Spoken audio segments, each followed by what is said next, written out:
Bismillahirrahmanirrahim. Assalamualaikum warahmatullahi wabarakatuh. Halo, apa kabar anak-anakku sekalian? Jadi pada kesempatan ini kita akan masuk pada pembelajaran IPA. Ya, jadi kita lanjut pelajaran setelah mid semester. Jadi kita masuk di bab 3, ya.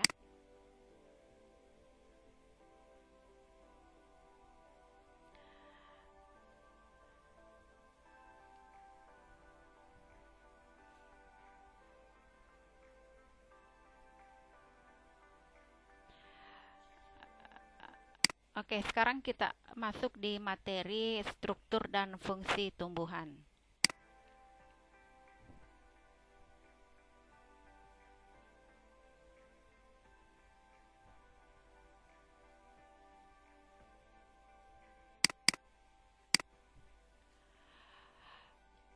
Nah, kompetensi yang akan dipelajari pada bab ini yaitu kompetensi 3.4 dan 4.4 mendeskripsikan keterkaitan struktur jaringan tumbuhan ya. Jadi nanti kita akan mempelajari beberapa jaringan tumbuhan dan kita akan kaitkan dengan teknologi yang kita gunakan sekarang. Jadi tujuan pembelajaran ini ada 5 ya. Jadi semua mendeskripsikan struktur jaringan pada akar, batang, daun, bunga dan buah. Nah, sekarang coba diperhatikan gambar di samping. Jadi, gambar ini merupakan tumbuhan padi atau biasa kita kenal dengan nama latin Oryza sativa. Jadi, tumbuhan ini merupakan makanan pokok bagi masyarakat Indonesia, di mana tumbuhan ini merupakan sumber karbohidrat bagi tubuh. Nah, pernahkah kalian berpikir bagaimana padi ini bisa menghasilkan beras? Jadi kalau kita perhatikan beras yang dihasilkan padi ini berasal dari bulir-bulir yang ada di tumbuhan ini ya. Jadi bulir-bulir ini yang menghasilkan biji-biji, di mana biji ini yang kita sebut dengan beras, yang bila mana dimasak itu menjadi nasi yang merupakan sumber karbohidrat. Nah, bagaimanakah tumbuhan ini bisa menghasilkan biji beras? Bagaimanakah prosesnya sehingga tumbuhan padi ini dapat menghasilkan beras yang bisa kita konsumsi dalam kehidupan sehari-hari? Nah, itu akan kita pelajari pada bab ini, ya.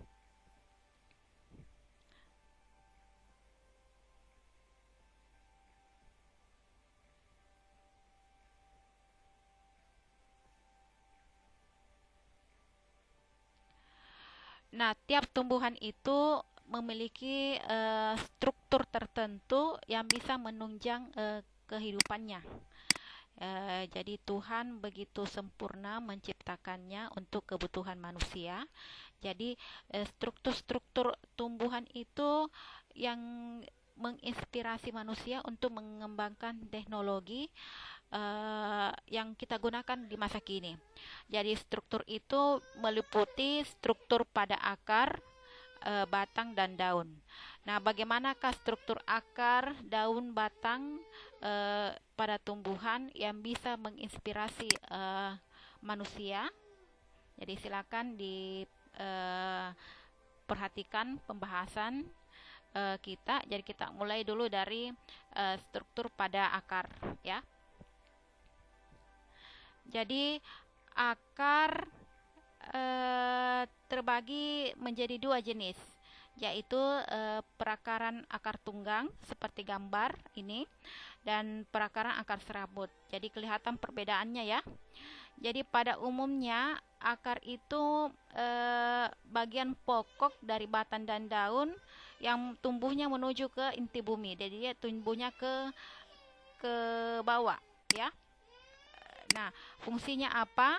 Fungsinya di sini adalah memperkokoh berdirinya tumbuhan, menyerap air dan garam, dan mengangkut air, zat makanan, dan tumbuhan. Nah, sekarang kita perhatikan kembali. Di sini ada dua jenis akar, ya, akar tunggang dan akar serabut. dilihat perbedaannya. Jadi kalau akar tunggang ini biasanya didapati pada tanaman seperti mangga, jambu, apalagi ya, rambutan ya. Jadi pada umumnya akar tunggang ini didapat pada tanaman yang berkeping dua atau biasa kita sebut dengan dikotil. Sedangkan untuk akar serabut ya model akarnya seperti ini, jadi dia berbentuk serabut-serabut kecil dan melebar ya, melebar. Kalau akar tunggang itu menghujam ke inti bumi, jadi kalau dibilang tanaman untuk akar tunggang itu lebih tahan terhadap misalkan kalau ada badai dibandingkan akar serabut karena akarnya ini melebar ya. Jadi akar serabut ini terdapat pada tanaman-tanaman contohnya seperti kelapa, pisang, padi, jagung. Jadi pada umumnya pada tanaman-tanaman yang monokotil. Jadi intinya di situ ya. Jadi kalau dikotil akarnya itu pasti tunggang, sedangkan kalau dia monokotil akarnya pasti serabut.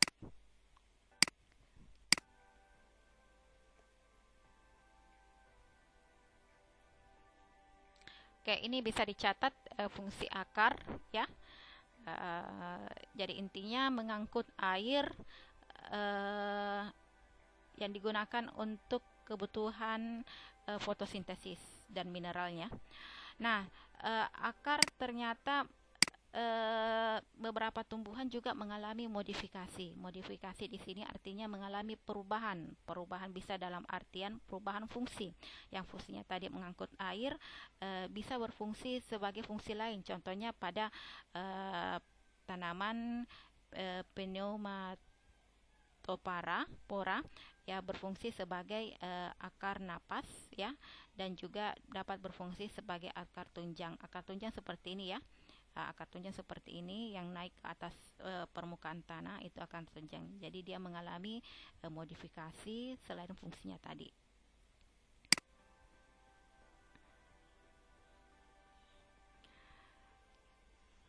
Nah, sekarang kita lihat pada batang ya. Eh, Perhatikan gambar A dan gambar B. Di sini jelas ya gambarnya. Pada gambar A itu merupakan tanaman monokotil, sedangkan pada gambar B itu tanaman dikotil. Nah, sekarang kalian perhatikan tanaman monokotil yang jelas di sini adalah bagian ruas-ruasnya ya. Jadi ini yang bergaris-garis-garis sepanjang batang ini itu namanya ruas. Jadi ini contohnya ini tanaman bambu. Itu juga bisa kita dapati pada tanaman pepaya, kelapa, yaitu kentara ruas-ruasnya. Jadi di sini kalau tanaman monokotil ruas-ruasnya itu jelas.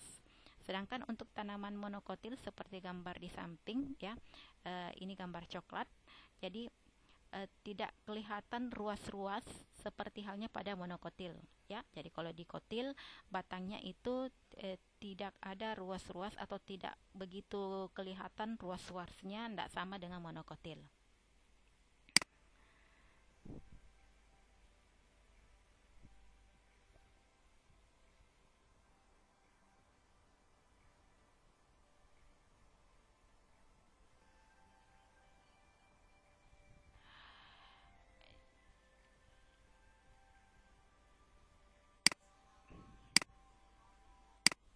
Jadi fungsi batang itu apa? Jadi fungsi batang pada umumnya setiap tanaman itu berfungsi untuk menyokong tubuh tumbuhan. Jadi selain sebagai penyokong ya, eh, batang juga itu merupakan tempat melekatnya daun dari tumbuhan tersebut. Beberapa tanaman, ini tidak semua ya, beberapa tanaman dapat dikembangbiakkan eh, dengan menggunakan batang. Jadi perkembangbiakan ini merupakan perkembangbiakan secara vegetatif ya, dapat merupakan stek batang atau bisa juga dengan cangkok ya. Tapi ini tidak semua tanaman yang bisa seperti itu ya. Jadi selain digunakan sebagai penyokong, batang juga merupakan alat perkembangbiakan secara vegetatif atau tidak kawin.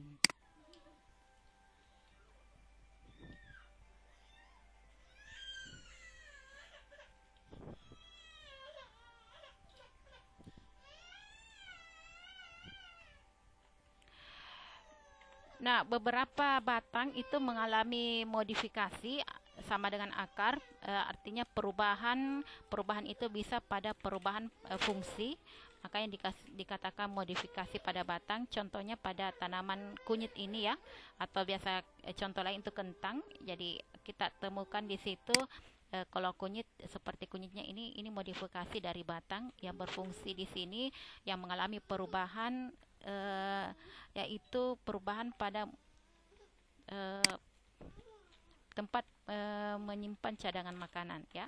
Jadi kunyit ini, eh, bagian yang kita gunakan itu tidak lain adalah modifikasi dari batang.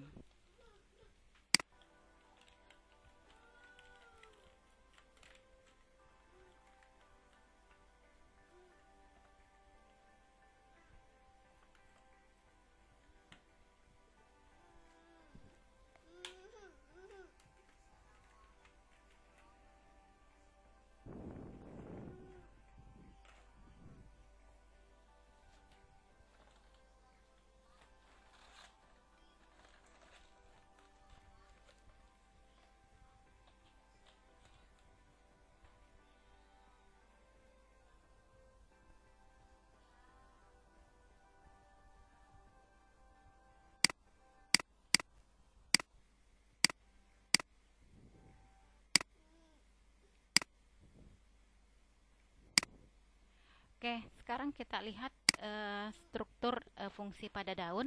Jadi sekarang diperhatikan eh, gambar di atas, gambar tersebut ya. Jadi ini dua buah daun. Jadi satu daun ini merupakan daun pada tumbuhan monokotil yang ini ya, yang di sebelah kiri. Sedangkan yang satunya lagi ini daun yang terdapat pada tumbuhan dikotil. Sekarang bisa dilihat perbedaannya apa ya. Jadi pada tumbuhan monokotil pada umumnya eh, tulang daunnya itu sejajar. Jadi bisa kita lihat eh, perbedaan antara tumbuhan monokotil dan dikotil pada daunnya. Jadi kalau monokotil itu tulang daunnya itu sejajar, sedangkan pada dikotil itu tidak, dia menyebar atau seperti pada gambar di samping ya, menyebar tulang daunnya. Sedangkan kalau monokotil dia sejajar semua.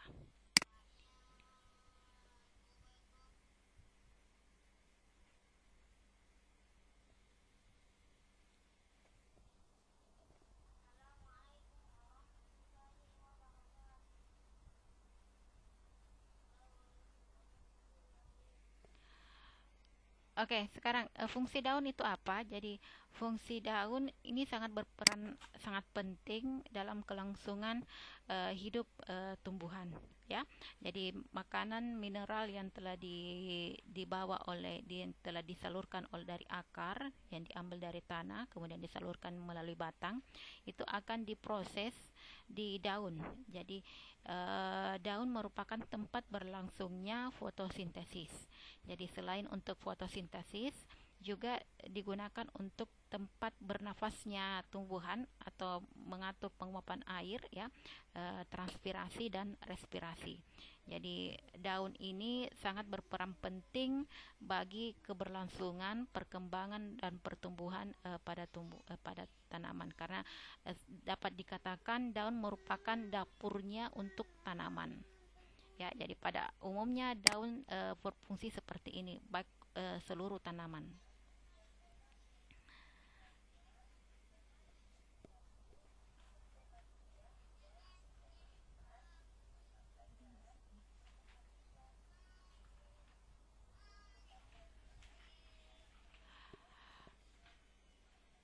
Oke, sekarang kita lihat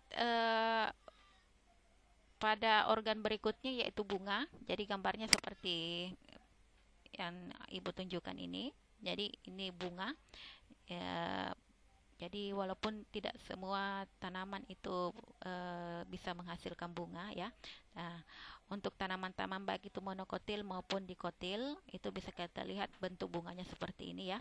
Jadi bagian yang berhelai ini kita sebut dengan mahkota ya. Bagian kelopak dan bagian bawah itu dasar bunga. Kemudian tangkai bunga.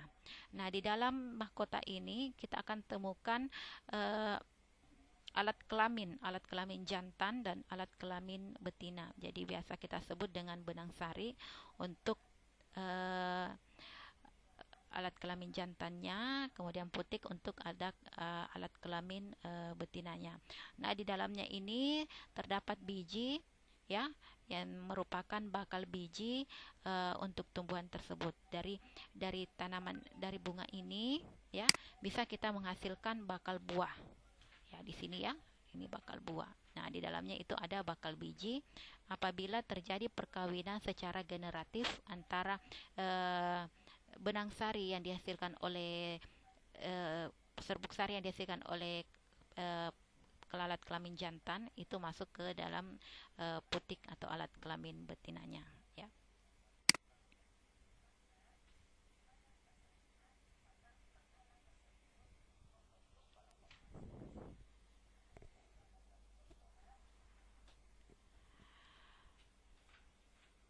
Nah, sekarang dilihat, walaupun beberapa tanaman monokotil menghasilkan bunga, terdapat perbedaan antara bunga tanaman dikotil dengan bunga tanaman monokotil. Jadi yang ini adalah monokotil, terletak pada kelipatannya, ya. Kelipatannya bisa kelipatan 3, ya, berarti 3, 6, 9. Sedangkan kalau dia dikotil itu terletak pada kelipatannya juga, ya. Nah, kelipatannya itu bisa kelipatan 4 atau kelipatan 5.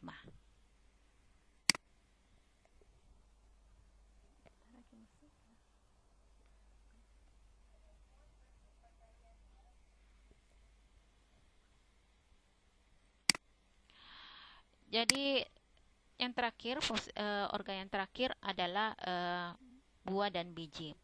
Jadi perbedaan bakal biji, bagian bunga yang biasa ditemukan pada tumbuhan yang berbiji, ya. Kemudian fungsinya melindungi dan menjadikan tempat bersembunyinya sel telur dan ovum. Sedangkan bakal buah adalah bagian yang mengandung sel telur yang terletak di dasar buah, seperti gambar tadi, ya, paling bawah. Fungsi bakal buah adalah sebagai tempat terjadinya pembuahan. Jadi letaknya di situ, tapi intinya biji dan buah ini terletaknya di bunga. Nah, sekarang dilihat struktur organnya, ini ya. Jadi dia terletak di sini. Ini ya. Nah, ini bakal biji di dalam, ya. Bakal biji di dalamnya ini jadi ovula, jadi ini putik, ya. Kepala putik. Jadi nanti dia akan mengalami perkembangbiakan secara generatif, ya. Bila ini serbuk sari dari alat kelamin jantannya itu bertemu dengan putik, ya, atau alat kelamin betinanya, maka dikatakan tumbuhan tersebut melakukan perkembangbiakan secara generatif atau biasa disebut dengan perkembangan biakan secara kawin. Oke, untuk dasar-dasar mengenai tumbuhan dulu kita pelajari hari ini. Berikutnya, pada pertemuan berikutnya kita akan masuk pada